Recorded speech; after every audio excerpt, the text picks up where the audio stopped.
بسم الله الرحمن الرحيم أو زد عليه ورتل القرآن ترتيلا.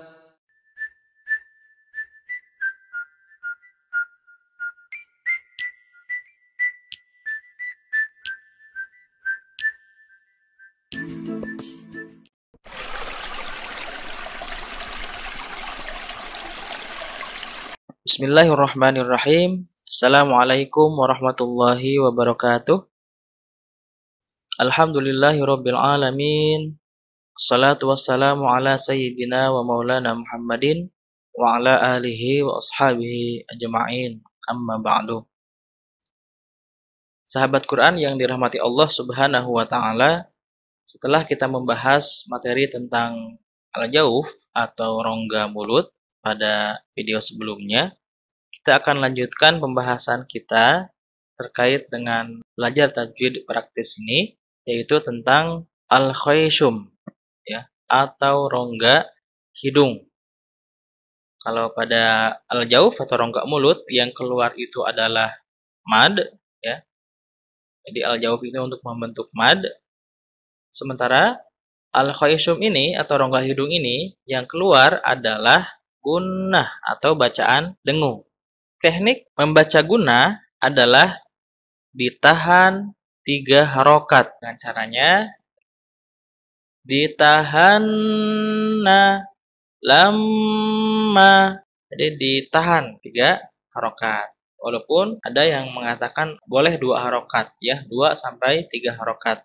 Secara garis besar, gunnah ini dibagi ke dalam 2 bagian, yaitu gunnah asliyah dan gunnah aridiyah.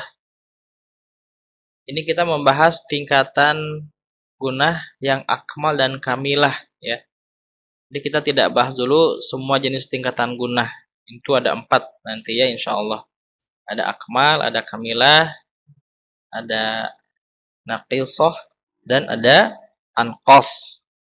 Itu tidak kita bahas dulu, ya. Insyaallah kita akan bahas yang lebih praktisnya. Jadi gunnah secara garis besar yang ditahan 3 harokat dan kemudian masuk lewat rongga hidung itu ada 2. Pertama gunnah asliyah, yang kedua gunnah aridiyah. Gunnah asliyah ini gunnah yang asli, tidak terhalang hukum yang lain. Hurufnya ada 2, yaitu nun tasdid dan mim tasdid. Contohnya pada kalimat amma yatasaalun.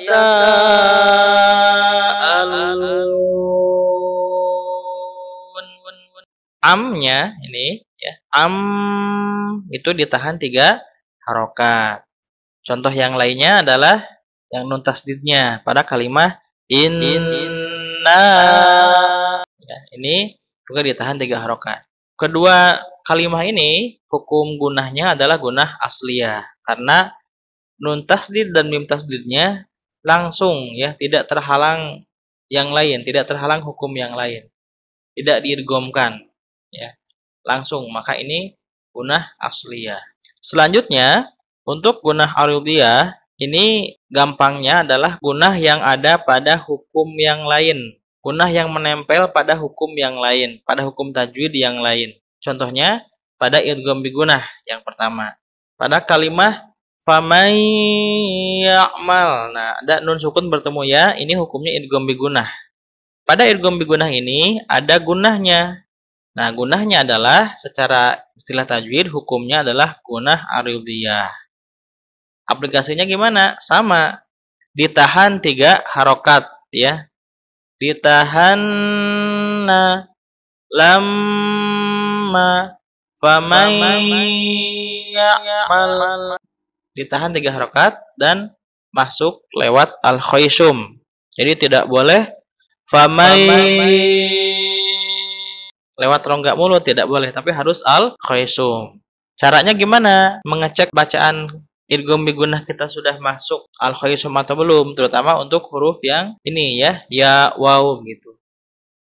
Caranya adalah ketika kita membaca ini, ketika kita bergunnah di sini, pencet hidung kita, apakah suaranya mati atau tidak. Kalau suaranya mati, maka gunnah kita sudah masuk, ya. Faman Nah, kalau dipencet itu mati suaranya, berhenti, maka kita sudah masuk tuh al-khaisumnya. Tapi kalau belum, famai. Nah, tadi saya mencontohkan 3 kali mencet tapi tidak mati-mati suaranya, berarti belum masuk ke al-khaisum gunahnya. Maka terus latih sampai famai, ya, sampai bindeng. Kalau orang Sunda bilang ngirung. Itu teknik untuk idgham bigunah. Jadi tidak hanya sekedar memasukkan huruf nun ke ya, tapi juga harus ada al-khaisumnya. Selanjutnya, yang kedua adalah pada hukum iklab. Pada hukum iklab juga ada gunahnya. Selain dibalikan suara nun sukunnya ke mim, juga ditahan 3 harokat. Khusus untuk iklab, teknik membacanya adalah selain berubah jadi mim, bibir juga tidak terlalu rapat. Walaupun ada juga pendapat yang mengatakan boleh merapatkan bibir, tapi kami mengambil yang tidak merapatkan bibir secara sempurna. Namun tidak rapat di sini bukan berarti membuka lebar sampai kelihatan gigi, bukan. Tapi tidak rapat di sini adalah hampir rapat, nyaris rapat, ya, tapi terbuka sedikit seperti membayangkan kita menjepit satu lembar kertas lah, gitu ya. Jadi tidak mim ba'di, tapi mim ba'di, ya. Suaranya pun agak beda antara dirapatkan dengan sempurna dengan dibuka sedikit seperti selembar kertas, ya. Mim ba'di, gitu. Jadi ditahan al-khaisum, ditahan ya.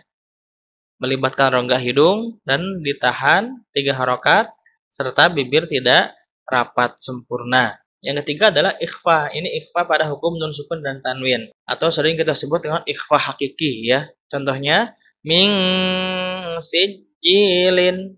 Ini ada ming ditahan. Selain kita ming juga hati-hati harus ditahan dulu ya. Kalau ini sih otomatis kita tidak terlalu susah untuk memasukkan ke al-khaisumnya. Ming, tinggal kita konsistenkan untuk menahan 3 harokatnya ya. Yang selanjutnya adalah ikhfa syafawi. Ya, ini ikhfa pada hukum mim sukun. Contohnya tarmihim bihijaratin. Untuk ikhfa syafawi sama dengan iklab. Kalau di dalam metode fantahsin yang guru kami memberikan irama, memberikan rumus ya. Rumus ikhfa syafawi sama dengan iklab. Selalu ditahan, bibir tidak rapat. Jadi ditahan, bibir tidak rapat. Sama dengan iklab, ditahan, bibir tidak rapat. Tapi tidak rapatnya tidak boleh sampai kelihatan gigi, cukup hanya seperti menjepit satu lembar kertas ya, sama dengan iklab. Maka suaranya pun akan terdengar berbeda. Dengan taurmihim beda ya. Jadi kita ambil yang tidak merapatkan bibir. Kemudian yang kelima adalah idgham mutamasilain atau idgham mithlain. Ini pada hukum mim sukun. Ketika ada mim sukun ketemu mim. Nah, ini pun termasuk gunnah aridhiyah, ditahan 3 harokat. Jadi jangan terburu-buru membacanya. Mithlahum ma'ahum, tidak seperti itu, tapi mithlahum ma'ahum ditahan dulu ya. Selanjutnya adalah alif lam yang bertemu huruf nun atau alif lam syamsiah di sini ya, karena nun itu salah satu huruf syamsiah kalau dia ketemu alif lam. Contoh pada kalimah wan nahari atau wan nasi. Nah, di sini hukumnya adalah gunnah aridhiyah. Walaupun di sini ada nun tasdid. Tadi sudah kita bahas bahwa nun tasdid itu adalah huruf untuk gunnah asliyah. Tapi catatannya gunnah asliyah ini adalah yang berdiri sendiri, tidak terhalang oleh hukum yang lain, tidak diidghamkan. Tapi kalau ini hasil diidghamkan. Maksudnya apa diidghamkan? Alif lamnya yang diidghamkan ke huruf nun. Nah ya, jadi ini walaupun sama-sama nun, sama juga cara teknik membacanya, tapi secara istilah hukum berbeda. Ya, secara fardu kifayah kita mengetahui bahwa ini samsiah, ini aridhiyah, amma ini asliyah itu fardu kifayah ya. Tapi mengaplikasikannya dengan benar, amma inna wan nahari wan nasi, itu fardu ain kita. Walaupun kita belum tahu ini hukumnya itu gunnah alidiyah, tapi membacanya dengan dengung, dengan 3 harokat, itu fardu ain. Kita wajib ketika membaca Al-Quran, mengaplikasikannya dengan benar sesuai dengan kaidah tajwid. Demikian pembahasan kita pada video kali ini. Mudah-mudahan bermanfaat. Insyaallah kita akan lanjutkan pada materi di video berikutnya.